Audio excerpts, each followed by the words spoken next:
I think that the way that the Noble Lord Bassam has motivated his amendment, the intervention by the Noble Lord Godley of Stockport, I think poses diversity as something that you can't possibly be against. And of course, we all are against prejudice, I hope, and that seems very commonsensical. And in fact, the Noble Lord who's just spoken, Lord Bassam, made the point, you've raised this amendment so that we can have a proper discussion about diversity. The problem for me is that diversity in the context of governance of organisations is already established across a wide range of organisations, and I'm afraid it has not been to the good. And so I want to address the particular problems with diversity as a bureaucratic intervention, especially in the hands of a regulator, and why I think it will not be good for football, without that meaning that I am implicitly on the side of people who are racist or not interested in equal rights or fairness. I do think it's important that we have some perspective here. I think that we might note that there are 64 different nationalities alone represented in the Premier League, as well as a myriad number of religious denominations. And I think that with players in all the different football teams across the league, that is surely proof of meritocracy rather than box-ticking diversity schemes that provides the riches of talents, that is, for example, colourblind, not interested in people based on their characteristics. I also think we have a huge diversity in fan base, and it hasn't needed a regulator to organise schemes to ensure that English football is loved by tens and hundreds of millions of people of all shapes and sizes, ethnicities, different socio-economic backgrounds across the globe. Meanwhile, female fans and players and popular momentum is propelling women's football into the limelight. So I just don't think that football is an example of a pale, male, stale institution that is just waiting for a regulator to sort it out. Both the amendments that I'm concerned about, which are the 156 and 249, both mention the club's employees and monitoring and reporting on staff diversity. But I think we do need to take heed of some of the negative lessons from other workplaces, particularly the public sector. Whatever the intention, too often an over-preoccupation with diversity is less likely to create more fairness for staff, but does create an explosion of jobs in human resources apparatchiks, HR, who manage the diversity and inclusion schemes that we set up. It's worth noting that Britain has one of the largest HR sectors in the world. It's one area of growth that somebody somewhere might be proud of. I'm rather in despair of it. According to the British Labour Force survey, there's been an 83% increase in HR jobs between 2011 and 23. And as journalist Lucy Barton pointed out, that means that HR workers are currently outnumbering NHS doctors 3 to 1. Let that sink in. And a lot of this growth is due to job creation in relation to EDI demands. So in terms of these amendments on diversity, on inclusion, I just want to propose that before we kind of go ahead with this, well, I don't think we should go ahead with this, that there is some kind of cost-benefit analysis, because in terms of salaries and hours of paperwork needed that the regulator will be checking that clubs do, that would suggest to me something that could be incredibly financially burdensome, even crippling on many clubs. The problem is not just money and resources, however.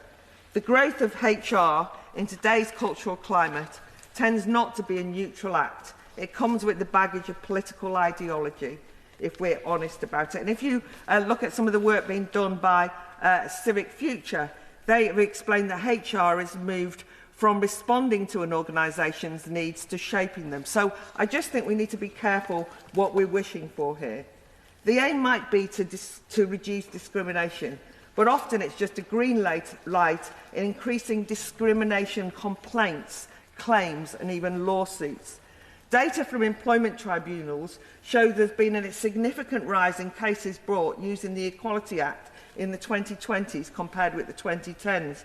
And that's not proof that discrimination is being tackled, but more that overzealous organisations, either acting because they've got these HR people in or because there's some regulator breathing down their throat, their necks, get it wrong.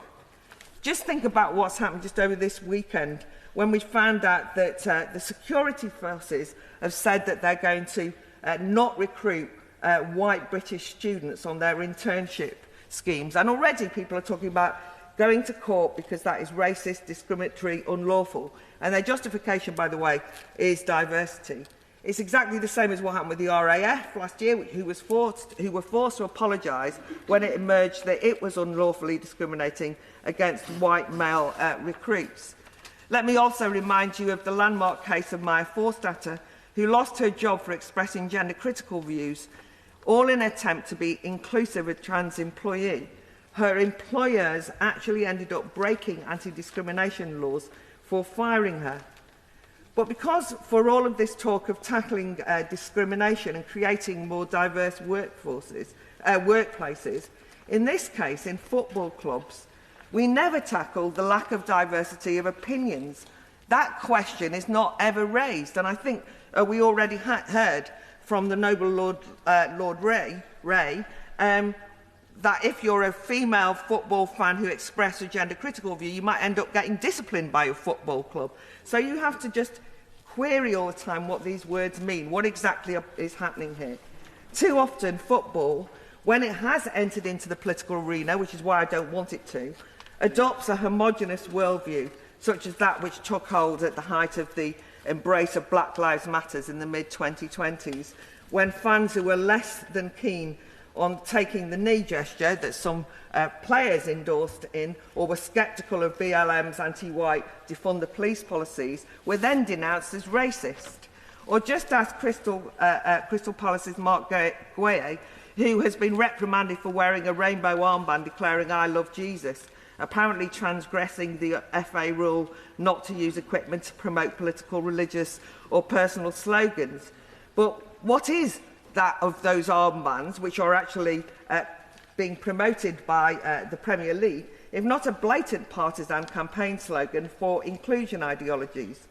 And over the weekend, it's been announced that the FA is facing legal actions over its Rainbow Laces campaign, claiming that the annual show of cheerleading for LGBTQ+ interests, this has got nothing to do with people, by the way, breaches the governing body's ban of political messaging. So I think it's just very important that we don't naively say, oh, we just want diversity and fairness. What's wrong with that? There is a political campaign behind some of this, and we have to be wary of introducing it into football with the full force of a regulator. I also just want to query how equal opportunities will be monitored. Definitions of protected characteristics are increasingly unhelpful. So in relation to, I've mentioned the civil service, in an excellent article in the New Statesman by former senior civil service Pamela Dow, used the example of graduates ticking the disability box on their application to the civil service fast stream. That meant that they rose from 11% in 2014 to 23% in 2020, but perhaps because it allowed candidates to skip an assessment stage, so therefore possibly incentivising them to disclose. So when we're saying we want to report on diversity, we want to monitor, we want to know who's who, can we at least have a question mark about what's being measured? And therefore, regardless of what it means that the civil service now has no idea how many people are blind, bipolar, using a wheelchair, or with a self-diagnosed ADHD or anxiety question.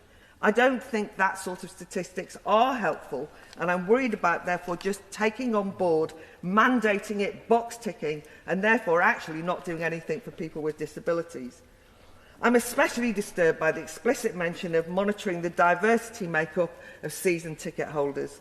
We've constantly stressed that teams are very important to local areas. But what if a locality has a majority of white citizens? Will it fail some diversity test if the majority of season ticket holders have the wrong skin colour? If there's a large percentage of local residents from Southeast Asia who don't choose to attend football matches, but who might be passionately engaged in another sport, will they be dragooned into the ground? I think it's a wrongful assumption that these local residents aren't interested in football because of some implicit bias on behalf of the club. Will Spurs be in trouble if too many of their season ticket holders are Jewish, disproportionate to the ethnicity, religious, demographic breakdowns of their grounds vicinity? And I want to pause here, and I'm glad the Chief Whip's not in because I know I'll get into trouble. I just want to say a shout out to the fan activism, it's my final point, to those Spurs fans who have valiantly publicised the plight of Spurs mad Emily Damari, the one remaining British citizen held hostage in the terror tunnels. Yeah. Heroic solidarity from them. She's one of us, bring her home. To conclude her She's one of us, bring her home. That's it. Yeah.